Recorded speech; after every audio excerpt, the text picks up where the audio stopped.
que l'on a abandonné, mais dans lequel on est toujours, dans lequel, si l'on peut dire, on a toujours un pied dans ce passage. C'est-à-dire, on ne peut pas remonter dans le passage, mais on peut retenir, et peut-être retenir ces éléments, donnent ces éléments de ritournelle, par exemple, ou comme l'œuvre d'art, par exemple, est une façon également de retenir.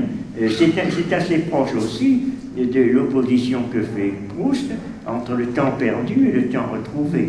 Et il y a le temps du vieillissement, où il ne sait pas où il y a une sorte d'éternelle jeunesse du narrateur, puis tout à coup, dans le temps retrouvé, il nous met en présence justement de cette société qui présente sa vieillesse, et mais lui-même retrouve cette possibilité d'écrire dans la création de l'œuvre d'art, au moment où il y a ce trébuchement dans la cour qui lui permet de retrouver le temps et de faire que toutes ces personnes vieilles, et qui devraient se situer d'ailleurs, le temps retrouvé devrait se situer d'une certaine manière au début de la recherche, puisque c'est à partir du temps retrouvé que le mouvement qui va donner ensuite le retour sur longtemps je me suis couché de bonheur, et le début de la recherche va être lancé à partir de cette contemplation d'une vieillesse historique qui sont les gens devenus. Bon, ils sont devenus comme cela, et lui va retrouver ce temps par la création artistique, et à partir de cette... Comme chez Peggy, on sent justement que cette émotion de l'histoire et cette sensibilité à ce mouvement va lui être donnée à partir de ce qui est indéfinissable et inexplicable autrement que par une forme de sensibilité. Un certain Léon d'Astorga, qui fut jadis mon page et qu'on appelait surhumaine, dit que si on n'est pas sensible à cela, on n'est rigoureusement pas sensible à ce que je veux dire dans ce passage et dans ce livre. C'est quelque chose de curieux, ça échappe un petit peu, comme je vous disais, même tout à fait à la démonstration.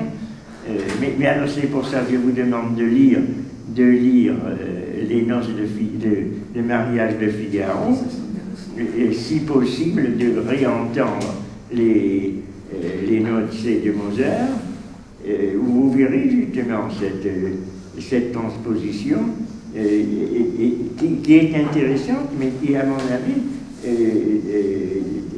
trahit une certaine subtilité qui se trouverait dans le texte de Beaumarchais, surtout si on le met en rapport avec la mère coupable.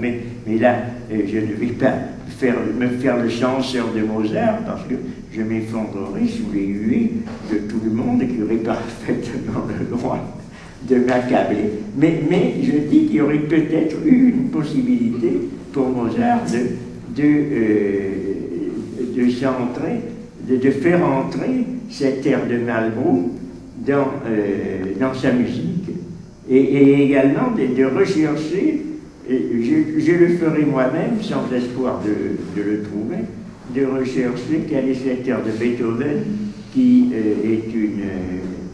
est une mise en musique de l'air de Malbrou, enfin une insertion dans une composition musicale de l'air de Malbrou. Oh, il faudrait regarder de nouveau dans Internet.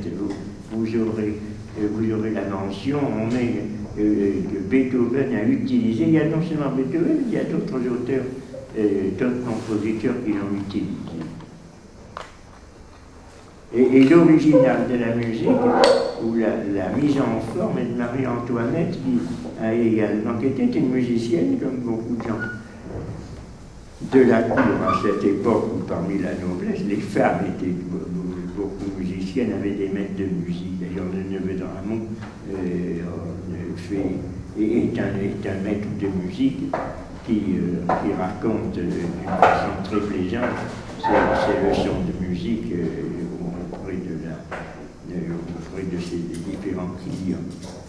Mais elle a fait également, il était une bergère de Marie-Antoinette. Il était une bergère et un petit qui était également de Marie-Antoinette et qu'elle avait joué aux classes. Bon, eh bien, je vais vous laisser alors là. Mais il faudrait changer. Non, attendez, il faudrait changer beaucoup